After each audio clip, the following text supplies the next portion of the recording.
Olá amigos, o Concorde é o avião mais icônico do mundo, mas você sabe por quê? Simplesmente porque é a aeronave supersônica mais rápida do planeta.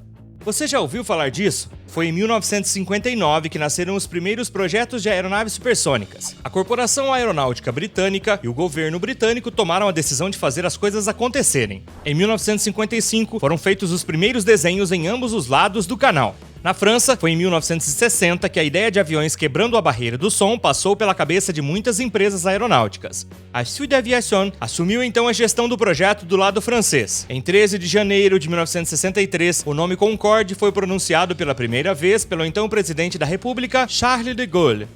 Os ingleses preferem eliminar a última letra e falar em Concorde. Mas como o Concorde pode ser um monumento à história da aviação? Trata-se de uma das mais incríveis aventuras industriais europeias. Ainda hoje, esta aeronave supersônica continua a inspirar sonhos. É verdade que a batalha supersônica está longe de terminar. Isso mostra a influência que o Concorde tem sobre os engenheiros do século XXI. As produções francesa e inglesa se uniram para criar o plano de todas as possibilidades. É portanto em Filton, no Reino Unido, e em Toulouse, que tudo se desenrolou. As empresas Rolls-Royce e Snecma participaram do projeto, principalmente no que diz respeito ao design dos motores Olympus 593. O protótipo do Concorde foi construído para 100 passageiros. Sua velocidade de cruzeiro é Mach 2.2. Também pode atingir uma altitude de mais de 15 mil metros. Estatísticas incríveis para a época, não é? No entanto, os engenheiros foram forçados a se concentrar na redução do boom supersônico, mas também na escolha dos materiais utilizados. A tal velocidade, esses dois pontos são particularmente importantes. A ecologia também esteve no centro de todos os debates, pois o Concorde consome muito combustível. Sua pegada de carbono por passageiro é 3 vezes maior do que uma aeronave tradicional. O lançamento foi um momento simbólico muito forte na vida do programa aeronáutico, pois isso corresponde à saída da oficina do aparelho. Este é um marco no projeto de criação de uma aeronave, seja ela supersônica ou não. A do primeiro Concorde 001 ocorreu em 11 de dezembro de 1967, em Toulouse, diante de 1.100 convidados. 2 anos depois, em 2 de março de 1969, ele fez o seu primeiro voo.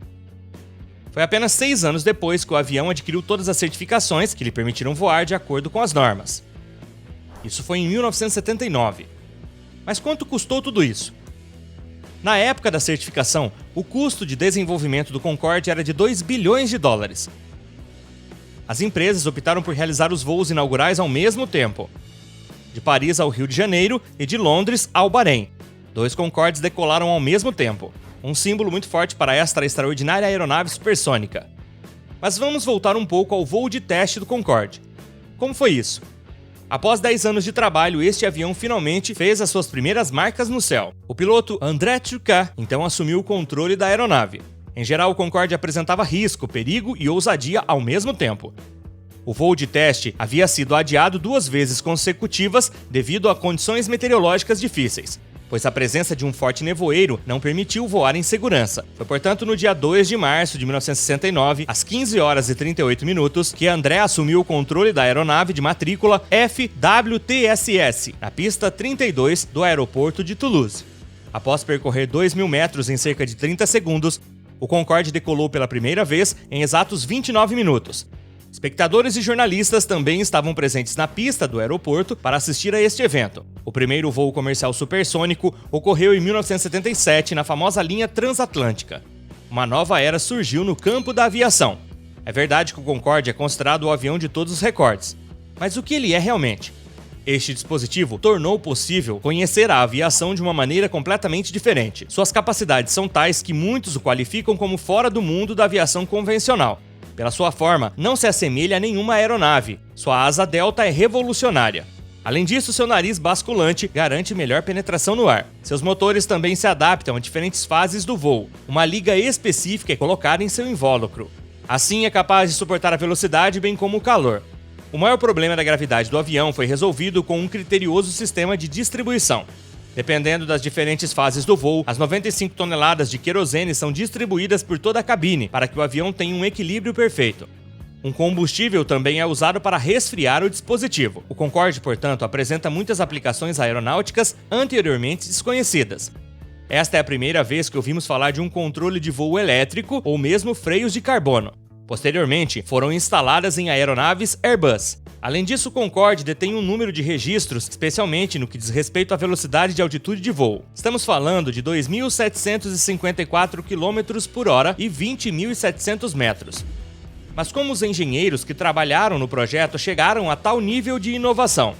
Simplesmente graças à união de conhecimento que possibilitou a realização de um desafio incrível. Durante 27 anos, o Concorde nos fez sonhar, mas acima de tudo, serviu bem. Infelizmente, seu fim não é tão bonito quanto o seu reinado.